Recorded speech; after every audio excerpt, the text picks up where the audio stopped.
Tema de hoje, batistas reformados ou batistas calvinistas.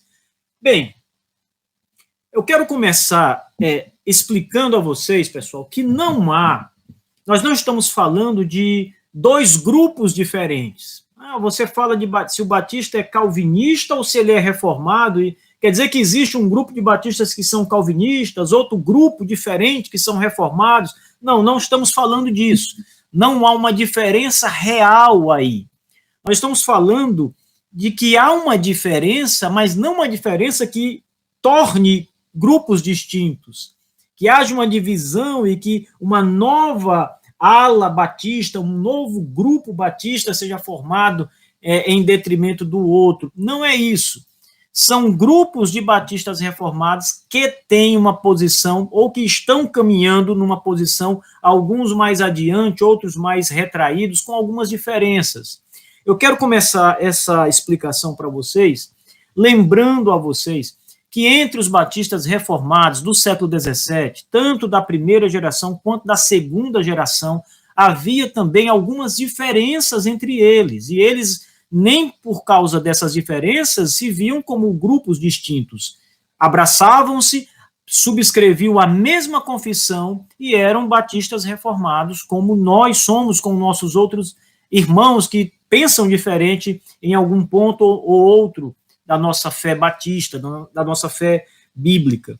Por exemplo, o pastor batista John Bunyan, um dos grandes pregadores batistas, junto com Charles Spurgeon, um dos grandes nomes, as pregações do Bunyan, que estão aí, podemos ler estas pregações pelas publicações do Estandarte de Cristo, em português, e algumas outras editoras também começaram a publicar, mas o Bunyan tem muitos livros, muitas pregações, escreveu O Peregrino, e o Bunyan tinha uma posição que era distinta da posição comum dos outros batistas reformados.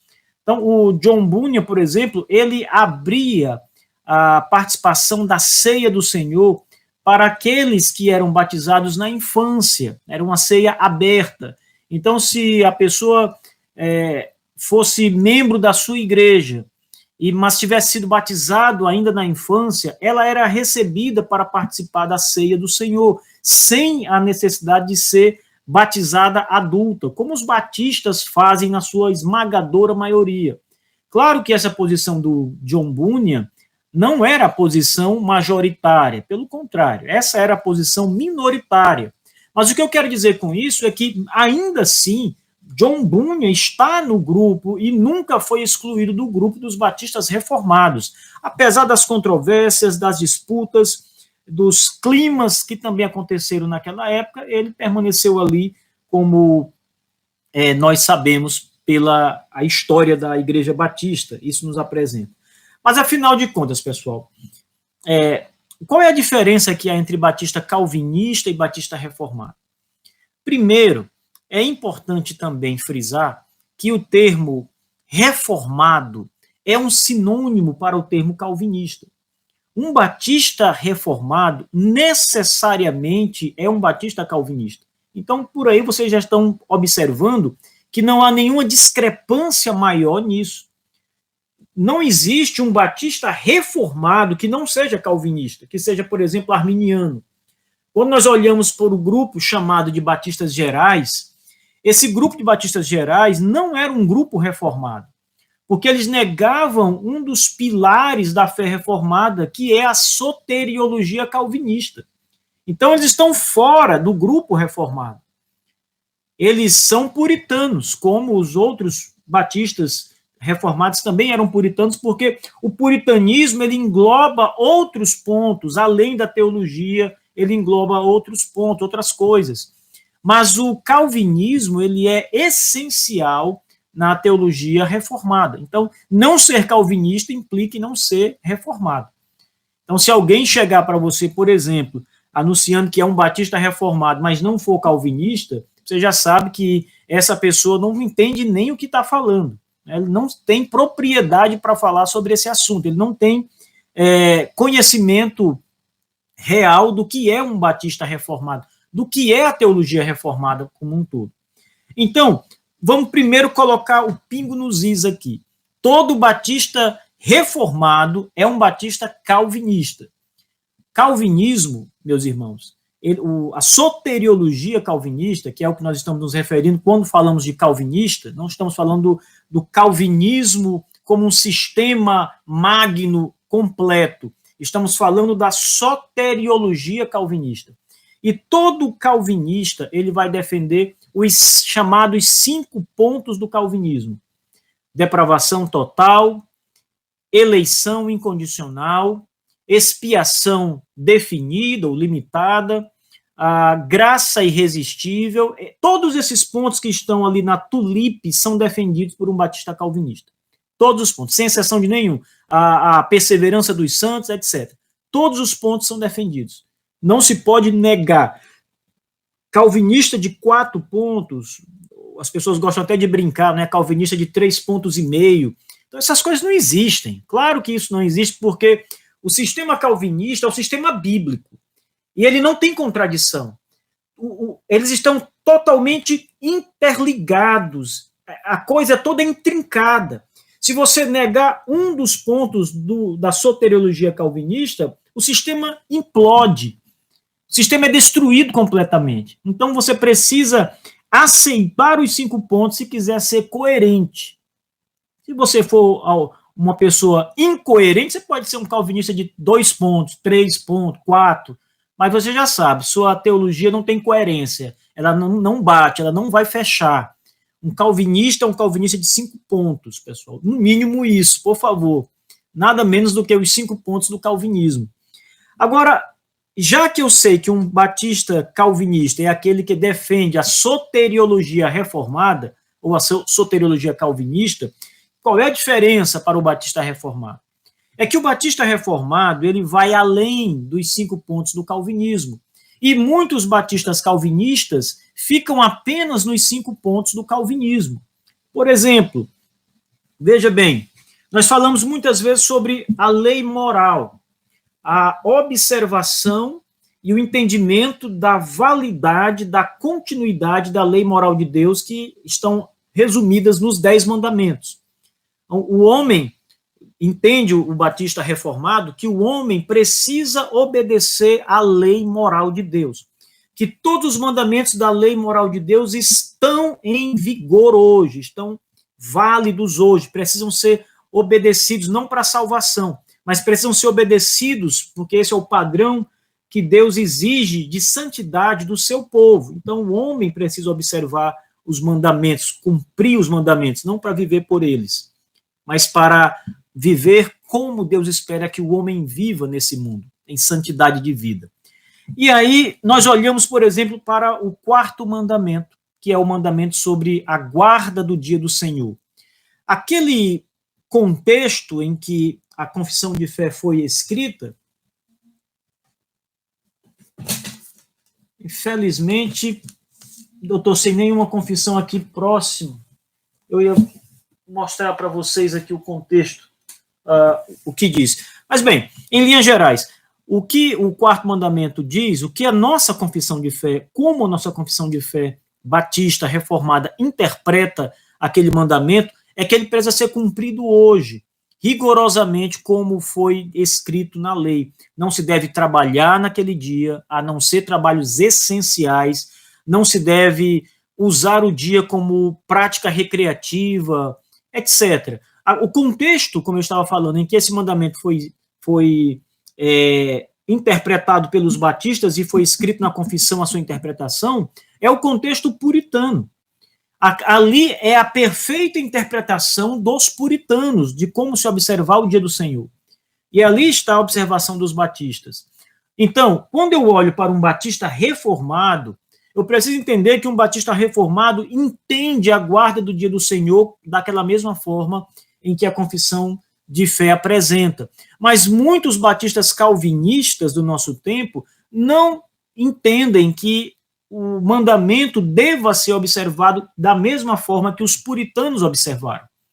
Então, você já observa que há uma diferença. Muitos batistas calvinistas, que defendem uma soteriologia calvinista, não guardam o dia do descanso, como a confissão de 89 apresenta e diz que deve ser observado. Então a gente tem muita coisa diferente aí. Mais um detalhe importante. A nossa confissão de fé de 1689, dos batistas reformados, é uma confissão que apresenta o princípio regulador do culto. Então, o princípio regulador do culto é aquela norma que diz que no culto a Deus só pode estar elementos que são descritos na palavra de Deus. Você não pode inventar. Você não pode colocar no culto a Deus aquilo que você julga ser bom por você mesmo, mas que não está ordenado na palavra. O culto a Deus é algo inviolável para os batistas reformados. De modo que apenas Deus sabe e determina a maneira como ele quer ser adorado. Nós não podemos inventar uma adoração para Deus e, mesmo que isso seja feito com todo o nosso coração, nós precisamos nos submeter ao mandamento, às escrituras e observar e, no culto, apenas atribuir elementos que são encontrados na palavra de Deus e ordenados na palavra de Deus no culto. Por exemplo, o culto batista reformado, o culto reformado de um modo geral, esse princípio ele é um princípio abrangente entre os reformados.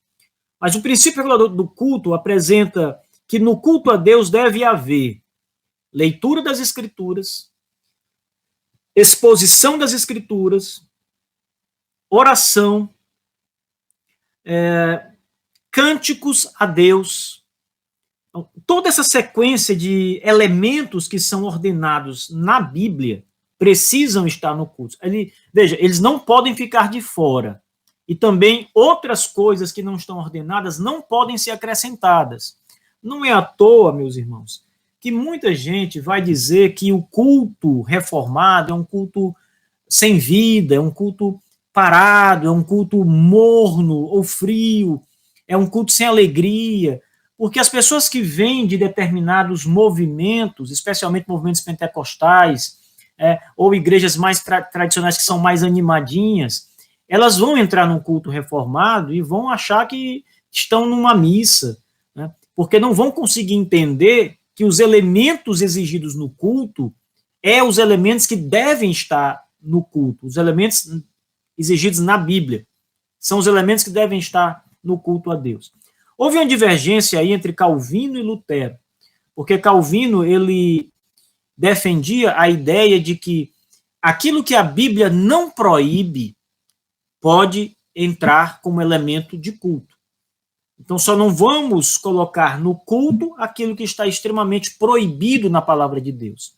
Só que essa posição de Lutero acaba abrindo o leque para muita coisa estranha na igreja. E nós não entendemos que também seja bíblico essa posição de Lutero. A posição reformada é a posição que diz que só pode estar no culto aquilo que a Bíblia ordena que esteja no culto. Esse é o princípio, por isso o nome, princípio regulador do culto. As Escrituras são o princípio que regula o culto a Deus.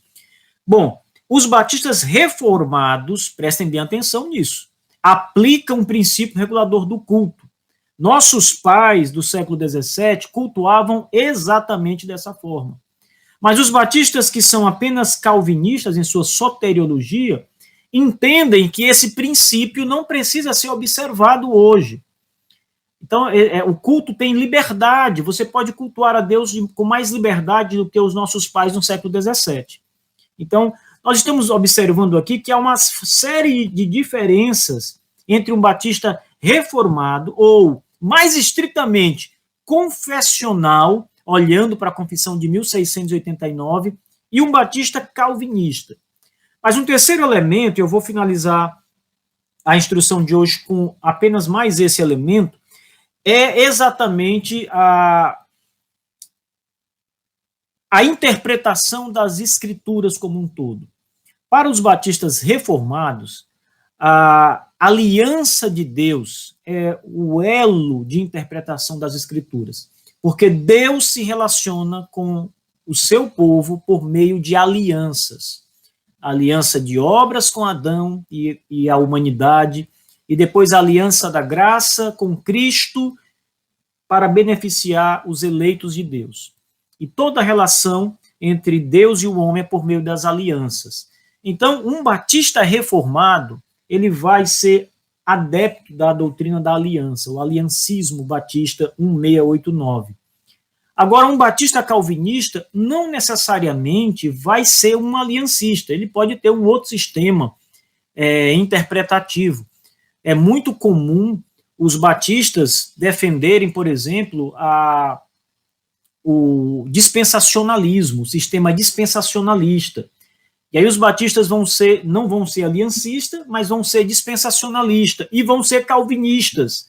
Então, entenda bem, os batistas calvinistas eles estão focados somente na soteriologia reformada.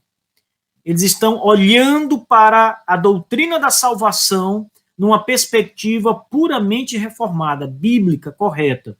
Os batistas que são mais reformados, eu vou usar esse termo aqui de propósito, são aqueles que estão mais alinhados com a Confissão de Fé de 1689.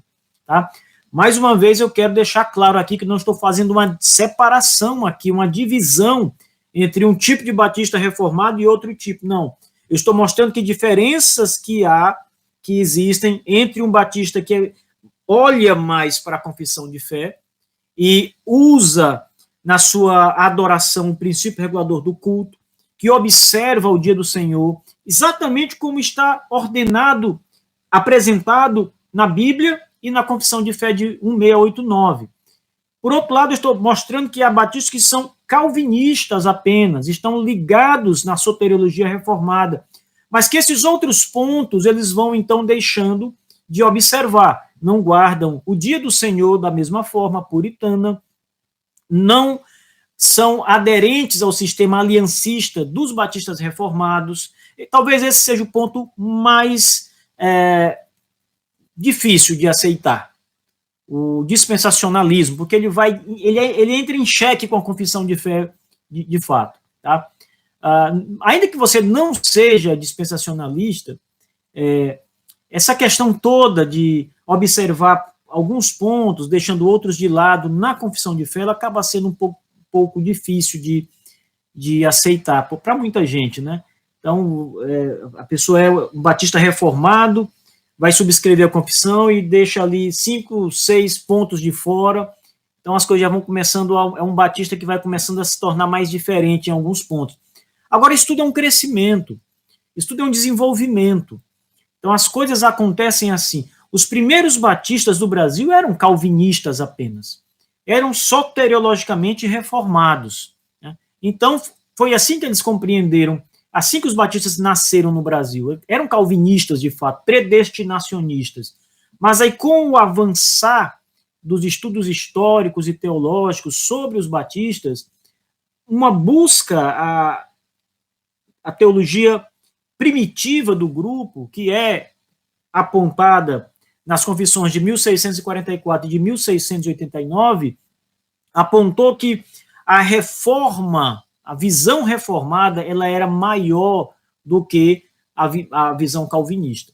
Então, os batistas calvinistas, eles estão mais ligados às ideias do Sínodo de Dort, por exemplo, no que se refere à soteriologia. E os batistas reformados estão ligados à teologia reformada como um todo, com exceção, claro, das questões relacionadas ao batismo infantil, que os batistas discordaram. Inclusive, a doutrina da aliança dos batistas está completamente em harmonia com o credobatismo, e só pode mesmo rejeitar o batismo de bebês como sendo algo não escriturístico. Os batistas sempre defenderam o batismo de crentes apenas pela fé e depois do arrependimento. Tá? Então, gente, sobre esse ponto é isso.